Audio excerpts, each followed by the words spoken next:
Hello everyone, welcome to the logical classes. आज हम आपको बेसिक मैथमेटिक्स का अलजेब्रा टॉपिक को स्टार्ट करेंगे। ठीक है, तो अलजेब्रा का हम पार्ट 1 आज बताएंगे और नेक्स्ट लेक्चर में हम पार्ट 2 कराएंगे अलजेब्रा का। ठीक है, तो सबसे पहले हम स्टार्ट करते हैं नंबर सिस्टम। एक्चुअली मुझे आपको सर्ट्स बताना था, तो सर्ट्स के लिए मुझे नंबर सिस्टम बताना पड़ रहा है। तो थोड़ा सा नंबर सिस्टम बताएंगे, फिर हम आ जाएंगे सर्ट्स पे और फिर next topic law of exponent पे चले जाएंगे। ठीक है, चलिए स्टार्ट करते हैं। चलिए अब हम आपको नंबर सिस्टम बताते हैं। ठीक है, मैंने ऑलरेडी डायग्राम बना रखा है, देखिए। क्योंकि सबसे जो अंदर ब्लॉक बना हुआ है इसको बोलते हैं नेचुरल नंबर। तो नेचुरल नंबर कैसा है, 1 2 3 अप टू इन्फिनिटी तक जाता है, तो ये नेचुरल नंबर है। सबसे छोटा नंबर सिस्टम का नंबर है, पर इसके अंदर भी इन्फिनाइट नंबर ऑफ नंबर्स होते हैं। ठीक है, फिर इसके बाद जैसे ही नेचुरल नंबर में यदि हम जीरो ऐड कर दें तो हमें किसका सेट मिल जाता है, होल नंबर का। होल नंबर में क्या है, नेचुरल नंबर प्लस जीरो से होल नंबर तैयार हो जाता है। हमारा आता है नेक्स्ट सेट आता है इंटीजर। देखो एक के बाद एक जैसे जैसे जरूरत पड़ती गई बढ़ाते गए नंबर्स को और हमारे नए सेट्स तैयार होते गए। अब इंटीजर्स है तो ऑल नेगेटिव नंबर को यदि हम होल नंबर में ऐड कर दें, ऑल नेगेटिव नंबर को हम होल नंबर में ऐड कर दें तो हमें इंटीजर मिल जाता है। ठीक है, इंटीजर मिल गया। अब इंटीजर कैसा होगा, +-1 +-2 +-3 अप टू हमारा इन्फिनिटी तक जाएगा। तो इन्फिनिटी मतलब माइनस इन्फिनिटी भी और प्लस इन्फिनिटी भी, और जीरो तो रहेगा ही रहेगा इसके अंदर। अब यहाँ पे अभी लग रहा है कुछ फ्रैक्शंस नंबर नहीं है, तो उन फ्रैक्शन नंबर को पाने के लिए हमने एक नया सेट ऑफ नंबर बनाया जिसका नाम रखा रेशनल नंबर। ठीक है, ऑल फ्रैक्शन को हम यदि इंटीजर के अंदर मिला दें तो जो नया नंबर बनता है वो कहलाता है रेशनल नंबर या कोसेंट नंबर। इसको Q से इंडिकेट किया गया। ठीक है, और ये किस टाइप का होता है, P/Q टाइप का।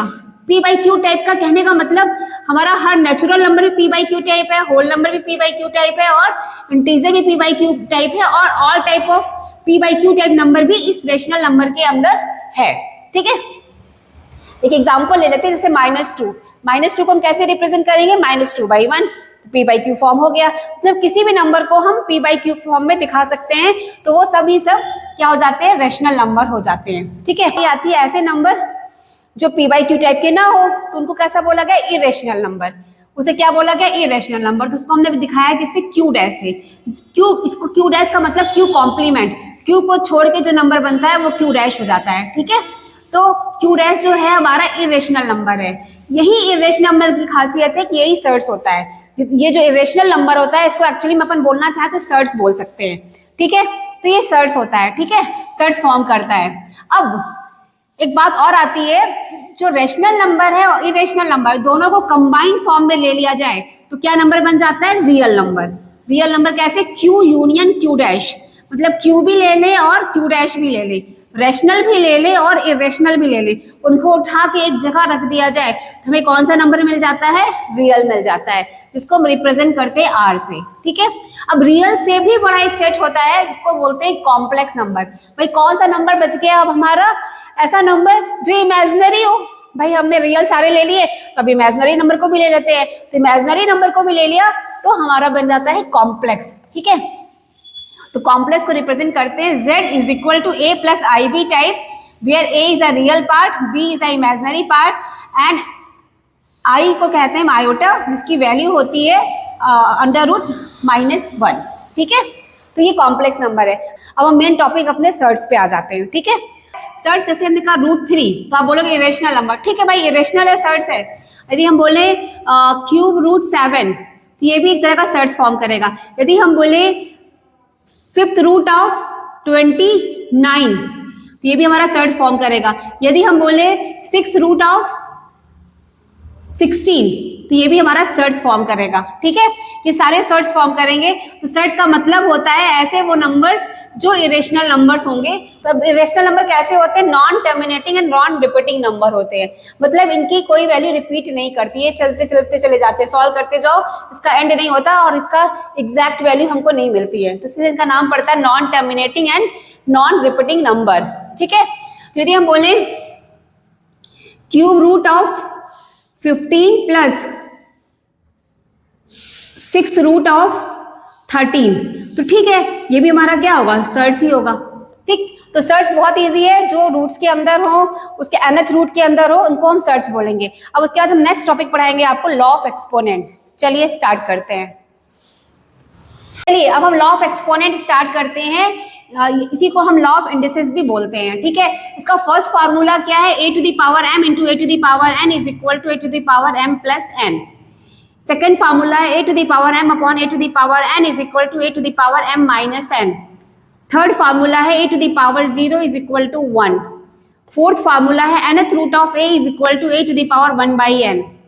फिफ्थ फार्मूला है nth root of a to the power m is equal to a to the power m upon n। क्या बोल रही हूँ। फिफ्थ फार्मूला है nth root of a to the power m। अब देखो a to the power m वैसे ही रहेगा, जो nth रूट है वो 1 बाई n हो जाएगा, तो कहने का मतलब ये बन जाएगा a to the power m by n।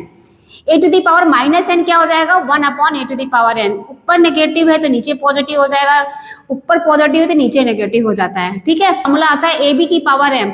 यदि पावर सेम है तो पावर डिस्ट्रीब्यूट हो जाता है, डिवीजन में भी पावर सेम है तो वो पावर डिस्ट्रीब्यूट हो जाता है। और a to the power m to the power n है तो a to the power mn हो जाता है।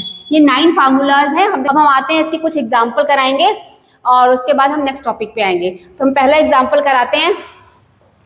क्या है पहला example, 5 into 8 to the power 1 by 3 plus 27 की power 1 by 3 whole power 3 to the power 1 by 4 है। अब इस क्वेश्चन को हम एक एक ब्रैकेट को सॉल्व करते जाएंगे और बहुत ही इजी तरीके से इसको सॉल्व कर लेंगे। देखो 5 तो एज इट इज, पहले हम स्मॉल ब्रैकेट सॉल्व करेंगे। तो क्या हो जाएगा, 8 की पावर 1 बाई 3, 2 की पावर 3 की पावर 1 बाई 3, 27 क्या है, 3 की पावर 3 है की power 1 by 3 whole to the power 3 to the power 1 by 4। कुछ किया नहीं है, बस 8 को हमने लिखा 2 की पावर 3, 27 को लिखा 3 की पावर 3, ठीक है।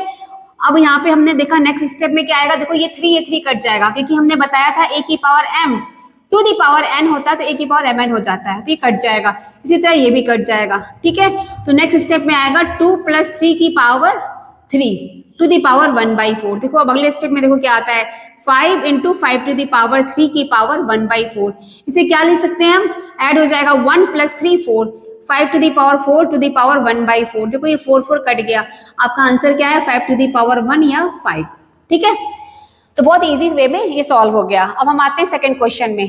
देखो चलिए सेकंड क्वेश्चन देखते हैं। 3 की पावर a इंटू 3 की पावर 2 माइनस 3 की power a into 3 upon 4 into 3 की power a minus 3 to the power a। कहने का मतलब है इस तरह के जब भी कोई क्वेश्चन आते हैं तो ऊपर से मैक्सिमम कॉमन लेने की कोशिश करते हैं, नीचे भी मैक्सिमम कॉमन लेने की कोशिश करते हैं। तो चलिए स्टार्ट करते हैं। यहाँ पे क्या हो जाएगा, 3 की पावर a या 3 की पावर 2 दोनों मिलके क्या बन जाएगा, 3 की power a plus 2। Law of exponent लग गया क्योंकि बेस सेम है, पावर ऐड हो जाएगा। फिर इसी तरह यहाँ पे भी हो जाएगा 3 की पावर a प्लस 1। अब देखो नीचे क्या होगा, 4 इंटू 3 की पावर a माइनस 3 की पावर a है, तो 3 की power a is common, 4 minus 1 बचेगा, ठीक है। अब देखो यहाँ से मैक्सिमम कॉमन कितना है, 3 की पावर a प्लस 1, तो ब्रैकेट में क्या बचेगा 3 माइनस 1 होल डिवाइडेड बाई 3 की power a as it is और 4 माइनस 1 इज 3, ठीक है। तो अगले स्टेप में हम क्या देख रहे हैं, 3 की power a plus 1 into 2 whole divided by 3 की पावर a प्लस 1। यहाँ पे पावर कुछ नहीं तो 1 है, तो ये इससे कैंसिल हो जाएगा, तो आपका आंसर क्या आ जाएगा 2। तो देखने में क्वेश्चन कैसा अटपटा सा लग रहा था पर आंसर 2 आया। तो मतलब लॉ ऑफ एक्सपोनेंट यूज करके हम कोई भी क्वेश्चन को बहुत ही इजीली सॉल्व कर सकते हैं, ठीक है। अब हम थर्ड क्वेश्चन कराते हैं। इसका क्वेश्चन क्या है, 9 इंटू 3 की power x is equal to 27 to the power 2x minus 5, ठीक है। तो अब हमारे दिमाग में ये आता है इस तरह क्वेश्चन कैसे सॉल्व करेंगे, सबका बेस सेम बनाने की कोशिश करेंगे, देखते हैं बनता है क्या। हमने यहाँ पे इम्प्लाइज किया क्या, 9 को लिखा 3 की पावर 2 इंटू 3 की पावर x, 27 को लिखा 3 की पावर 3 2x माइनस 5। अब दिख रहा है सब 3 का बेस बनेगा। अब देखो यहाँ पे लॉ ऑफ एक्सपोनेंट लगेगा, 3 की पावर x प्लस 2 हो जाएगा और यहाँ पे 3 टू द पावर 3 का मल्टीप्लीकेशन इसमें चला जाएगा तो 6x माइनस 15 हो जाएगा। अब देखो बेस सेम है तो पावर क्या इक्वेट हो जाता है, ये भी रूल होता है, इसलिए मैंने ये क्वेश्चन कराया। x plus 2 is equal to 6x minus 15। अब देखो ये x इधर ट्रांसपोज हो जाएगा, 15 इधर ट्रांसपोज हो जाएगा, तो क्या मिलेगा, implies 6x minus x is equal to 15 plus 2, ठीक है। This implies 5x is equal to 17 implies x is equal to 17/5, या इसको मिक्स फ्रैक्शन में लिखना चाहें तो 3/2/5। ठीक है, ये इसका। देखिए अब हम आपको बताते हैं प्राइम फैक्टराइजेशन। प्राइम फैक्टराइजेशन का मतलब होता है किसी भी नंबर को उसके प्राइम फैक्टर में कन्वर्ट करना। ठीक है, और प्राइम नंबर क्या होता है? ऐसे वो नंबर जो खुद से और 1 से डिविजिबल हो। ठीक है, उसके अलावा डिविजिबल ना हो। जैसे फॉर एग्जांपल सबसे पहला प्राइम नंबर कौन सा होता है? 2, फिर 3, फिर 5, फिर 7 एंड सो ऑन। तो 2 एक ऐसा नंबर है प्राइम नंबर जो इवन है, अदरवाइज सारे के सारे प्राइम नंबर कैसे होते हैं? ऑड होते हैं। ठीक है, तो चलो देखते हैं, है ना।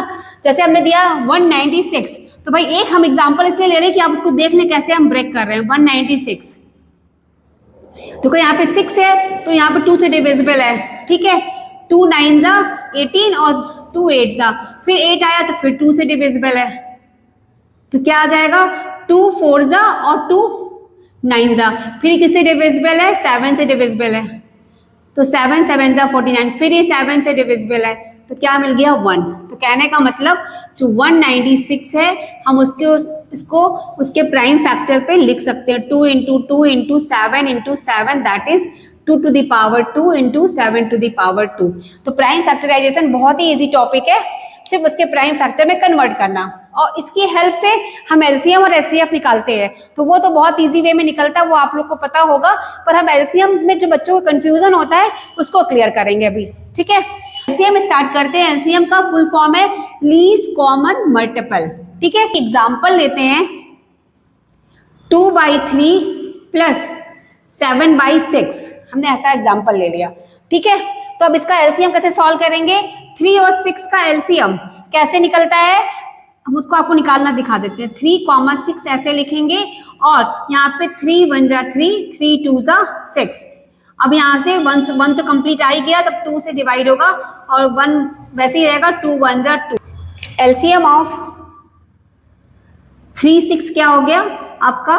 3 इंटू 2 दैट इज 6। ये तो मैंने बहुत ही एक्सप्लेन करके बता दिया, पर इसलिए बता रहे क्योंकि एक बार आपको कॉन्सेप्ट क्लियर हो जाए। अक्सर लोग एलसीएम में ज्यादा मिस्टेक करते हैं। जो मैं बच्चों को पढ़ाती हूँ तो देखती हूँ उनके एलसीएम में बहुत गलतियां रहती हैं, और एलसीएम बहुत ही इजी चीज होती है, तो उसको समझो। 3 और 6 का एलसीएम क्या हो गया? 6। ठीक है, तो यहाँ पे 3 2 जा 6, 2 आया तो 2 2 जा 4, तो 2 इंटू 2 मैं स्टेप लिख के कर दे रही हूँ। फिर यहाँ पे 6 1 जा 6, कट गया पूरा 6, तो यहाँ पे सिर्फ 7 इंटू 1 आएगा, तो आंसर क्या हो गया? 4 + 7/6, और 4 + 7 मिलकर हो जाता है 11, तो आंसर हमारा हो जाएगा 11/6। ठीक है, अब हम आपको मैंने यहाँ पे बता दिया, अब हम आपको बताएंगे एचसीएफ। देखिए एचसीएफ का फुल फॉर्म क्या है? Highest common factor. Highest common factor का मतलब क्या हो गया कि हम कोई भी जिन नंबरों का हम एचसीएफ निकालते हैं उनमें से कॉमन पार्ट उसका उठा लें। ठीक है, तो चलिए एग्जांपल देखते हैं। एग्जांपल क्या? 196 एंड 210। तो 196 को हम प्राइम फैक्टर इसका लिखेंगे क्या? अभी हमने सॉल्व किया था ना, 2 की पावर 2 और 7 की पावर 2 आया था। ठीक है, इसी तरह 210 का भी हम प्राइम फैक्टर लिख लेते हैं। ठीक, तो 2 इंटू 3 इंटू 5 इंटू 7। ठीक है, अब यहाँ पे अब देखो 196 और 210 का हमें एचसीएफ निकालना है, तो हम यहाँ पे इसका एचसीएफ देखो कैसे निकालेंगे, बहुत ही इजी वे में, सिर्फ कॉमन पार्ट देखेंगे। तो यहाँ पे देखो एक 2 कॉमन है, यहाँ से एक 2 कॉमन है, यहाँ से एक 7 है, 7 कॉमन, तो आंसर क्या हो जाएगा? 2 इंटू 7 दैट इज 14। तो एचसीएफ क्या हो जाता है? 14। तो एचसीएफ तो बहुत ही इजी है कि सिर्फ कॉमन फैक्टर को हम ले लेते हैं तो एचसीएफ हो जाता है। एलसीएम क्या है? Least common multiple. इसका मतलब होता है कॉमन फैक्टर 1 टाइम्स, अनकॉमन सारे को एक साथ लिख के प्रोडक्ट कर दो तो you get the LCM.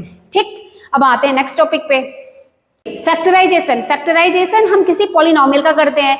Polynomial का फैक्टराइजेशन करने का मतलब उसके फैक्टर में पॉलिनोमियल को कन्वर्ट करना।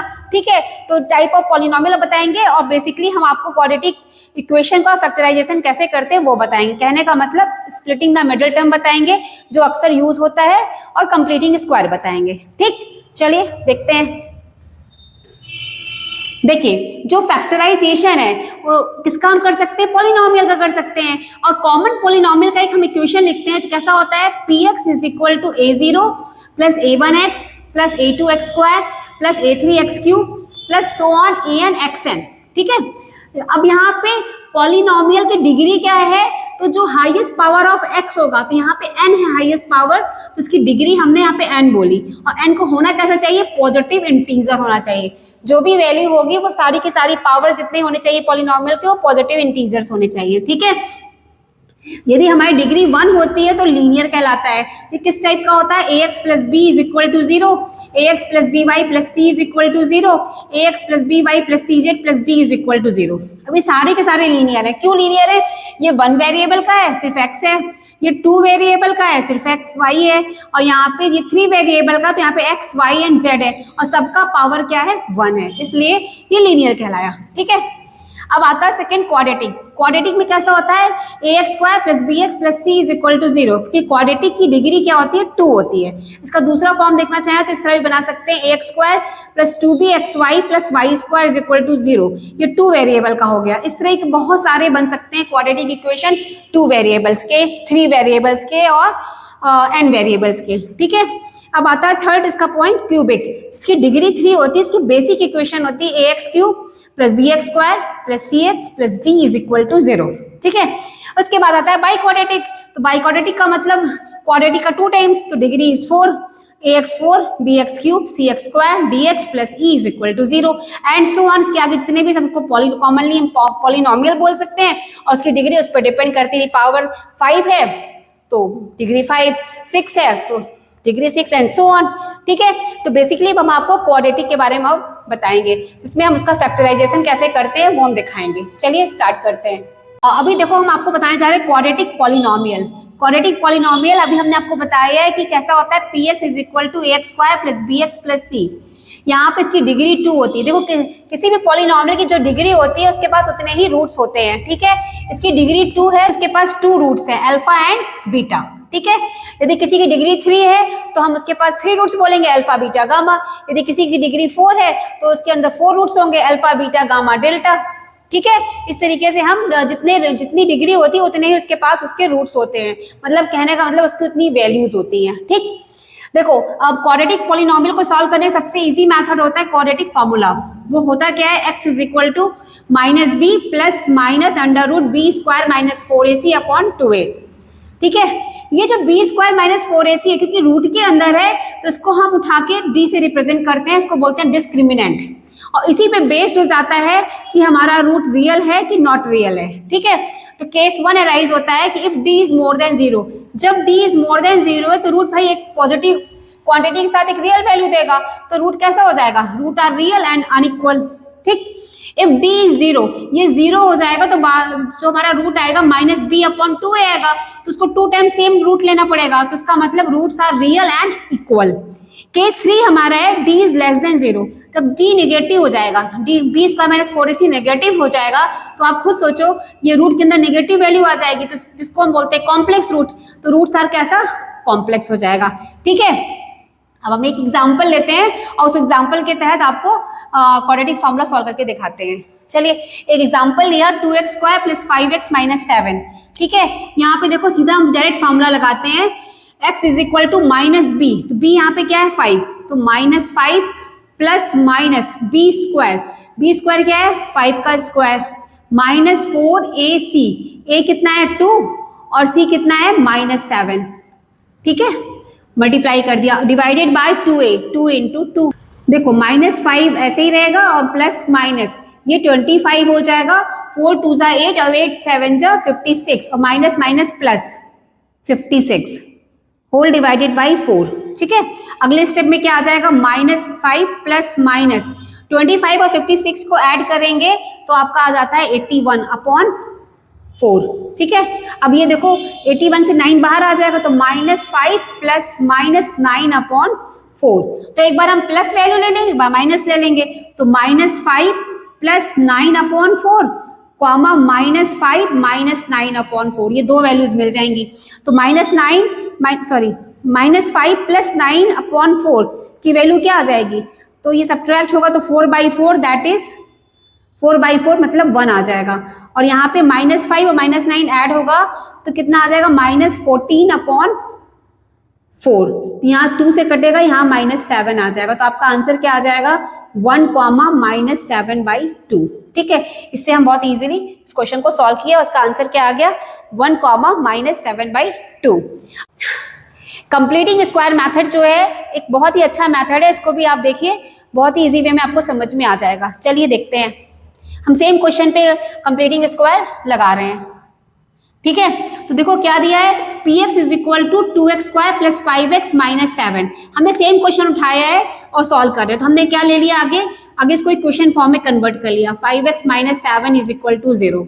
ठीक है, अब इसमें टारगेट क्या करना होता है, x स्क्वायर के बगल में 2 है तो उससे भी सॉल्व कर सकते हैं, पर सबसे इजी वे आपको बताना, तो 2 को हटा दो, तो यहाँ से क्या मिल जाएगा, x² plus 5/2x minus 7/2 is equal to 0। हमने 2 से डिवाइड कर दिया। ठीक है, अब हम करेंगे क्या, नेक्स्ट स्टेप में सबसे पहले हम x² को पकड़ेंगे, कंप्लीटिंग स्क्वायर करना है, तो x का होल स्क्वायर दिख गया। अब हमारे पास जो भी स्क्वायर टर्म वाला फॉर्मूला होता है a प्लस बी का होल स्क्वायर, उसमें कैसा होता है, a² plus b² plus 2ab। यहाँ पर हम सबसे पहले a² बनाएंगे, फिर 2ab बनाएंगे, फिर उसकी हेल्प से हम b² लिखेंगे। ठीक है, देखो यहाँ पे x² बन गया हमारा। अब हमारे पास 2ab के लिए जो x वाला टर्म है वही यूज होगा। सबसे पहले मैं 2 चाहिए तो हमने 2 डाल दिया, हो या ना हो। ठीक है, हमने 2 डाला तो 2 से हम डिवाइड करेंगे, और हमारा x चाहिए तो हमने x ले लिया, क्योंकि 2a, तो 2a कंप्लीट हो गया। अब जो बचा, अब हमारे पास 5/2 बचा था, हमने 2 से मल्टीप्लाई किया, तो यहाँ पे क्या हो जाएगा, 5/4, क्योंकि ये 2 से 4 कटेगा तो 2 दे देगा, तो ये बन गया ना 2ab। इससे ये इंडिकेट हो रहा है कि जो हमारा 5/4 है वो हमारा b है। ठीक, अब यहाँ पे प्लस साइन है तो ये a प्लस बी का होल स्क्वायर बनेगा, यदि यहाँ पे माइनस साइन है तो ये a माइनस बी का होल स्क्वायर बनेगा, बस इतना ही ध्यान देना है। अब यहाँ पे प्लस है तो हमने यहाँ प्लस लिखा है, तो हमें क्या मिल गया, a² प्लस 2ab मिल गया। अब हम b को लिख लें, b² को, तो यहाँ b² क्या हो जाएगा, 5/4 का होल स्क्वायर। अब मैथ्स का बेसिक रूल होता है, जितना ऐड करते हैं उतना ही सब्ट्रैक्ट कर देते हैं, और यहाँ पे ऑलरेडी 7/2 पड़ा हुआ था, इक्वल टू 0। ठीक, अब यहाँ पे अगला स्टेप क्या हो जाएगा, x प्लस 5/4 का होल स्क्वायर। देखो बन गया ना, a² plus 2ab plus b। जितने भी नंबर्स हैं उनको उधर शिफ्ट कर लेंगे, ट्रांसपोज कर लेंगे, तो क्या मिल जाएगा, 25/16 प्लस 7/2। अब यहाँ से 16 एलसीएम हो जाएगा, तो देखो तो क्या हो जाएगा, 25, तो 25 ही रहेगा, और 2 8 होता है, 7 8 56। ठीक है, ये आ जाएगा।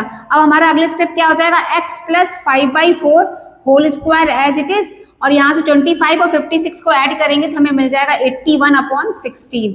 तो x प्लस 5/4, और यहाँ पे इसका जब अंडर रूट लगाएंगे तो क्या आ जाएगा, 81/16। या देखो जब भी रूट लगाते हैं तो प्लस माइनस लिखते हैं, तो प्लस माइनस 9/4 आ जाएगा। ठीक है, तो अब x की वैल्यू कैसी आ जाएगी, एक बार हम प्लस ले लेंगे, तो यहाँ से क्या है, -5/4 प्लस 9/4, -5/4 माइनस 9/4। ठीक है, देखो यहाँ पे बन गया 4/4, और यहाँ पे बन गया -14/4। ठीक, अब यहाँ से क्या आ जाएगा, 1, -7/2। यही आंसर तो पहले भी आया था हमारा। तो ये कंप्लीटिंग स्क्वायर मेथड से भी किसी भी क्वेश्चन को हम सॉल्व कर सकते हैं। ठीक है, क्वाड्रेटिक इक्वेशन का हम एक type splitting the middle term भी आपको बता रहे हैं, फिर ये लास्ट टॉपिक होगा क्वाड्रेटिक का। ठीक है, स्प्लिटिंग द मिडिल टर्म में होता क्या है, बेसिकली हमारा इक्वेशन कैसा होता है quadratic, ax² plus bx plus c। तो भाई ठीक है, ये होता है, इसको हम अपन पॉजिटिव कंसीडर करते हुए यहाँ पे प्लस माइनस डाल सकते हैं, यहाँ पे प्लस माइनस डाल सकते हैं। जब यहाँ पे प्लस होता है तो कैसे स्प्लिटिंग करते हैं, जब यहाँ पे माइनस कैसे होता है कैसे स्प्लिटिंग करते हैं, वही हम यहाँ पे समझाने वाले हैं। देखो हमने इसका एक फॉर्म लिया, ax² plus minus bx plus c। यदि यहाँ पे c पे पॉजिटिव है तो इसका मतलब ऐड करना है, जो दो टर्म हम तैयार करेंगे उनको हमें ऐड करके b के इक्वल बनाना पड़ेगा। अब यहाँ पे यदि पॉजिटिव साइन है तो दोनों टर्म पे पॉजिटिव लगाएंगे, यहाँ पे नेगेटिव, दोनों टर्म में नेगेटिव लगाएंगे। ठीक है, तो इस तरह ये जब c पॉजिटिव रहता है तब ये इस मेथड से सॉल्व करते हैं। अब दूसरा, यदि c नेगेटिव है तो इसका मतलब सब्ट्रैक्शन होगा। सब्ट्रैक्शन में क्या होगा भाई, कि दो नंबर जो भी हम तैयार करेंगे उन नंबर को आपस में डिफरेंस निकालेंगे, वो डिफरेंस b के इक्वल होना चाहिए। यदि हमें पॉजिटिव साइन लाना है तो बड़े वाले को पॉजिटिव, छोटे वाले को नेगेटिव। यदि हमको नेगेटिव साइन लाना है तो बड़े वाले को नेगेटिव, छोटे वाले को पॉजिटिव। बस ये इतना ही दिमाग लगाना है, ठीक है। अब इसी बेसिस पे हम 2 क्वेश्चन आपको सॉल्व कराते हैं। एग्जाम्पल 1 लिया हमने, x² + 5x + 6 = 0, ठीक है। अब हमको स्प्लिटिंग कैसे करना होता है, a और c का मल्टीप्लाई करना होता है। तो यहाँ पे a क्या है 1 और c क्या है 6, तो 1 × 6 = 6। अब 6 को हम ब्रेक करते हैं तो क्या आ जाता है 2 × 3। हमें लाना क्या है 5, 2 + 3 ऐड क्यों किया, क्योंकि यहाँ प्लस साइन है, तो 2 + 3 = 5, हमको मिल गया फैक्टर, ठीक है। अब यहाँ पे पॉजिटिव साइन है तो दोनों को पॉजिटिव रखेंगे। मान लो यहाँ नेगेटिव होता तो दोनों को नेगेटिव रखते। देखो कितनी आसानी से हम क्वेश्चन को सॉल्व कर रहे हैं। x² + 2x + 3x + 6 = 0। हम यहाँ पेयरिंग करेंगे, x इज कॉमन तो x + 2 + 3 इज कॉमन तो x + 2 = 0। अब यहाँ से क्या हो जाएगा, x + 2 कॉमन है, देखिए दोनों जगह से, तो x + 3 = 0, ठीक है। अब यहाँ से क्या होगा, एक एक टर्म को हम अलग अलग 0 के इक्वल करेंगे। If x + 2 0, this implies x = -2। If x + 3 = 0, this implies x = -3। तो ये -2 और -3 इसके 2 रूट तैयार हो जाते हैं, ठीक है। इसी तरीके से हम दूसरा क्वेश्चन सॉल्व करते हैं। देखो क्या है, x² + 6x - 16 = 0। यहाँ पे निगेटिव साइन है, इसका मतलब क्या करना पड़ेगा, सब्ट्रैक्शन करना पड़ेगा। और यहाँ पे पॉजिटिव साइन है, इसका मतलब बड़ा वाला टर्म पॉजिटिव लेंगे, छोटा वाला टर्म निगेटिव लेंगे, क्योंकि जब हम प्लस और माइनस लेते हैं तभी हमारा सब्ट्रैक्शन होता है, ठीक है। तो यहाँ पे a क्या है 1 और c क्या है 16, हम यहाँ पे 1 × 16 लिख लिया। इसको ब्रेक किया, मल्टीप्लाई किया तो आपको 16 आया। जब इसको ब्रेक किया तो 2 × 8 और 8 - 2 = 6, ठीक है। तो मिल गया हमको यहाँ पे फैक्टर। तो x², अब देखो प्लस लाना है, +6x लाना है, तो बड़े वाले को प्लस लिखा और छोटे वाले को माइनस, तभी सब्ट्रैक्शन भी होगा। -16 = 0। पेयरिंग किया, x इज कॉमन तो x + 8, -2 इज कॉमन तो x + 8 = 0। और यहाँ से x + 8 कॉमन हो गया तो x - 2 = 0, ठीक है। अब यहाँ से इम्प्लाइज करेगा, या तो x - 8 होगा या तो x 2 होगा। ये इस तरीके से इसका 2 रूट्स मिलता है। स्प्लिटिंग से क्वेश्चन बहुत ही इजीली सॉल्व हो जाता है। अलजेब्रा का ये लेक्चर अब फिनिश कर रहे हैं हम, और नेक्स्ट लेक्चर में हम जो बचे हुए टॉपिक उनको कवर करेंगे। Okay, bye.